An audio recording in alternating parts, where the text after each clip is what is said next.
guys, and Merry Christmas. Oh hell, Christmas was yesterday. This will be right before New Year's. So what we're going to be doing is filming the R8's new exhaust. I'm going to do a cold start and I'm going to do the after. I'm not going to do the full install because you can search YouTube and it's all over the place. So my problem with the exhaust I'm getting, and the problem I've had with a lot of the R8 videos, is the sound quality is horrible. I don't think it does any of these exhaust companies any kind of justice what these can produce. This being a used car, it's slightly used, it's low miles, but I'm a little concerned that maybe the previous owner did a full exhaust on it. I don't think so, because it don't have that growl at low RPMs and everything else like it should. So that's my only concern. So I'll add that part in there when I pull it off and see what's in there. I'm almost 100% sure though that this is stock exhaust. Either way, even if it's not, the exhaust that's coming we're gonna put on the car, because if I get that far I'm changing something out in this bitch. So I'm gonna do valves off, valve closed, the normal BS everybody does. But the exhaust tones that everybody else is getting out of these cars, I don't think they're doing the system justice. I don't know if it's a bad mic, bad recording situation, bad editing. I don't know, but I feel like these companies deserve a little bit more. So when I put a product on, I want it to sound good. Check out my BMW video I did for AWE. It has a lot of good notes of the exhaust in it. And that's what I feel people want, is that growl. So I'm going to set the camera down and I'm going to give you a valves open, valve closed stock. And then I'm basically going to shut it down. I'm going to show you the car taken apart. I'm going to show you the exhaust that's on it. And then tomorrow the exhaust gets in. So this video is going to take me 2 days because the exhaust is coming in tomorrow. So tomorrow I'll film putting on the new exhaust and the new startup. And then I'm going to do a drive around with it. And then I'll get my wife to drive the car like we did with the BMW, where you can hear this thing. So that's what we want.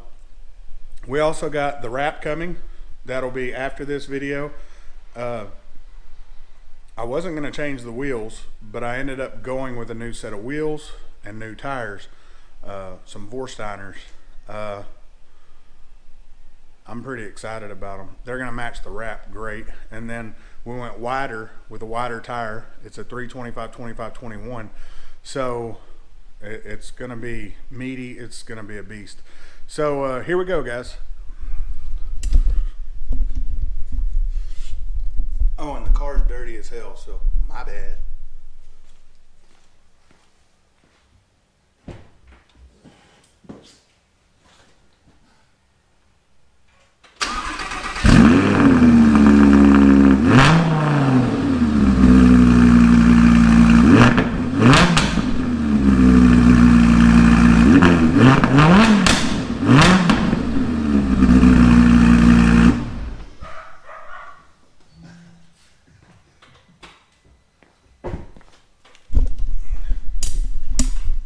And that's just enough to get me in trouble by my wife.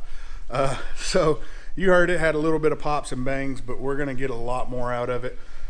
We're going to get it cleaned up, get some good sound for you guys.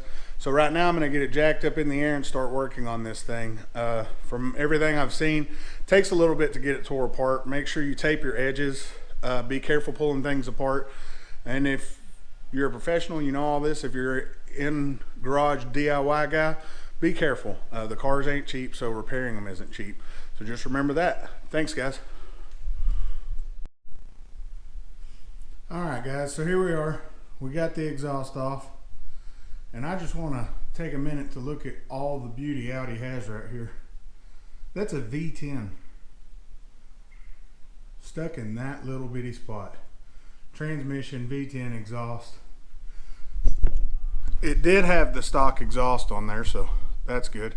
After recording the video, I was able to look through the grills and I seen the Audi emblem, and I must say this exhaust is a pain in the butt to take off. You can do it. The reason I made it harder on myself, kind of want to do this film to let DIYers know how hard it is to work on. So basically I used hand tools. The only cheater tool I have is I have a Makita cordless impact, and I used it on the Torx heads. You need some Torx, some big Allens, and a couple other specialty tools. Basically just big Allens. Where's that other? It's called an E10, so it's a different type of star. It's a 5-point star instead of like a 6-point star, but it's you need the female socket side to get the exhaust off of the cats. So you take those off and then it goes from there. There's a lot of steps in. I'm sure it comes with instructions, but I didn't read none of the instructions because I haven't got the exhaust yet. So I did it a cheap way. I could have went out and did it with a lift, but I used a floor jack and jack stands, and to re-ensure that it's not super difficult, I used one jack stand and a jack. Did it side by side, pulling off the inner fenders, and I just wanted to know how hard it was. Could it be done in your garage? Well, I'm home in my garage. I like to get my hands dirty, so I did it myself. But so there's the stock exhaust. There's one of the wheels, and here's all the parts you have to take off. With that being said, not that trailer hitch. You don't have to take that off. That's for towing cool shit. With that being said, it's not hard. You can do this yourself. The hardest part for me was removing the wing from here. Mine's a Plus, so it has the wing.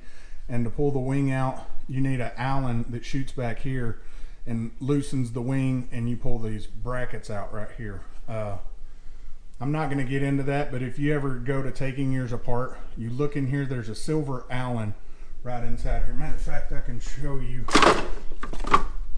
It's right here.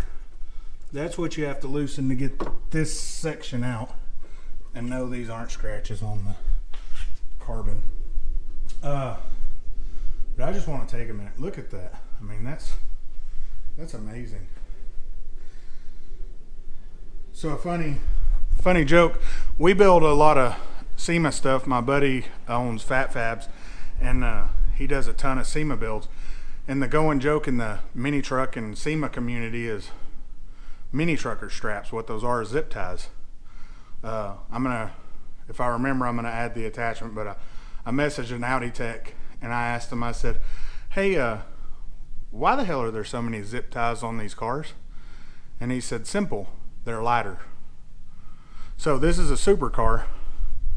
Just on the back side here, 1, 2, 3, 4, 5, 6, 7, 8, 9, 10, just within a foot. Within a foot, there are 10 zip ties holding this back part of the car together. To remove some of the car, you have to cut 4 zip ties.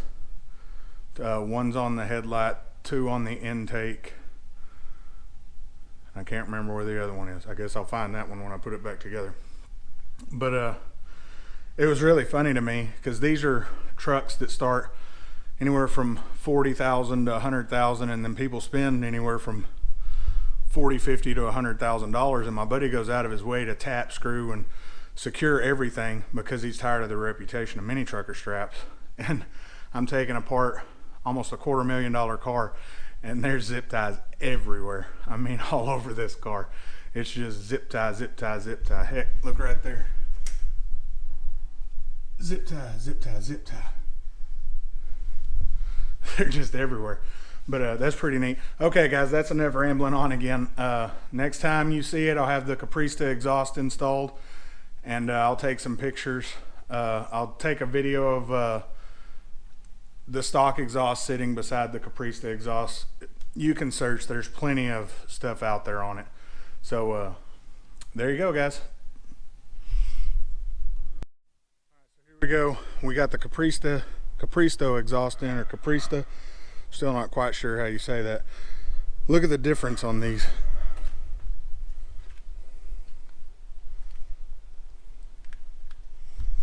I know there's a couple things I'm going to change when it's installed. The bolts on the tips need to be flipped around, but I'm going to do that real quick. Other than that, it's a huge weight savings. The build quality of this exhaust is crazy. I mean, it's pretty nice. So I'm going to get this thing in and get the car back together. Spent most of the day golfing, and now I'm finishing this exhaust. So one more look, and then I'm going to get to putting the heat shields on, getting it in the car.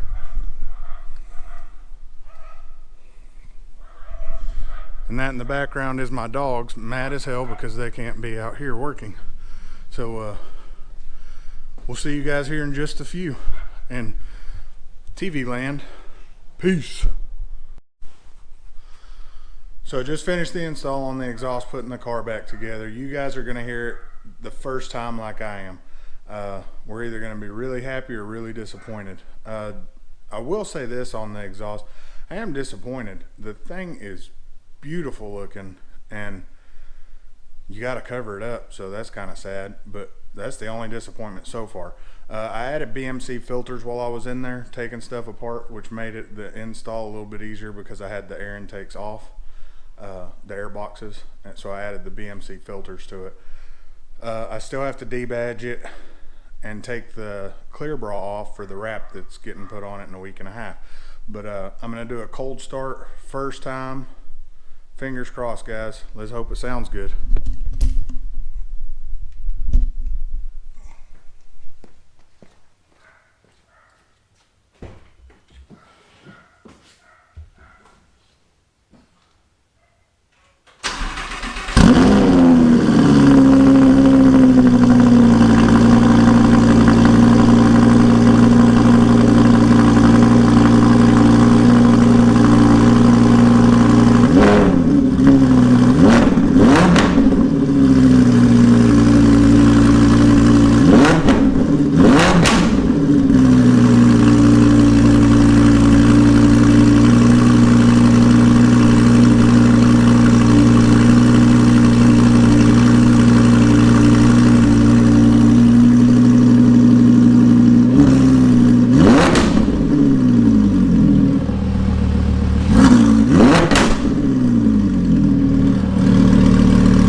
Well, it looks like the camera lens got spit on, so that's a good thing. I'm very, very pleasantly surprised with that. It sounds pretty good. You hear the valves close as the exhaust calms down, the valves close up on it, and then I open the valves up a couple more times so you can hear the open and closing of the valves. I'm gonna get some videos of it driving in the cabin, outside the cabin, so you'll get a couple more views views and sound clips of what it sounds like. But so far I'm very pleased. We got the Vorsteiner wheels in yesterday, so happy about that. And unlike a lot of YouTubers you see out there, notice I'm filthy right now. I actually installed this all myself, so I'm not scared to get dirty. But I didn't do a tear apart. Plenty of shops did tear apart on it, but no YouTuber actually gets in there and gets their hands dirty. Most of the big YouTubers are scared to get their hands dirty. We have tools and we did work, so there you go, guys. The next video should be of the car driving around.